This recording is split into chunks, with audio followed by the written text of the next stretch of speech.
সংসদ নির্বাচনে ইসির কার্যকর ভূমিকায় ভোট স্বচ্ছ ছিল। ইলেকশন ইঞ্জিনিয়ারিংয়ের অভিযোগ সঠিক নয় বলে জানিয়েছে ইইউ নির্বাচন পর্যবেক্ষক মিশন। 12 ফেব্রুয়ারি অনুষ্ঠিত ত্রয়োদশ জাতীয় সংসদ নির্বাচন নিয়ে চূড়ান্ত প্রতিবেদনে এ তথ্য জানায় পর্যবেক্ষক দলটি। দুপুরে হোটেল ইন্টারকন্টিনেন্টাল পর্যবেক্ষক দলের প্রধান ইভার্স এজাবস জানান, আন্তর্জাতিক মানদণ্ড বিবেচনায় এসেছে এমন পর্যবেক্ষণ। নির্বাচনে ভোটের হার এবং পোস্টাল ব্যালটের বিষয়টি প্রশংসনীয়। ভবিষ্যৎ নির্বাচন ব্যবস্থার উন্নয়নে ডিজিটাল মাধ্যমে নারী হেনস্থা রোধ, 1/3 নারীর অংশগ্রহণ এবং প্রার্থীদের খরচের হিসাব নিয়ে অডিটসহ 19 প্রস্তাব তুলে ধরা হয়। এসব বিষয়ে গুরুত্ব দিলে আগামী সংসদ নির্বাচন আরও অংশগ্রহণমূলক হবে।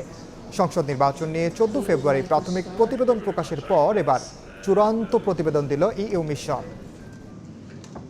First time since 2008, elections were genuinely competitive and upholding the integrity of the polls.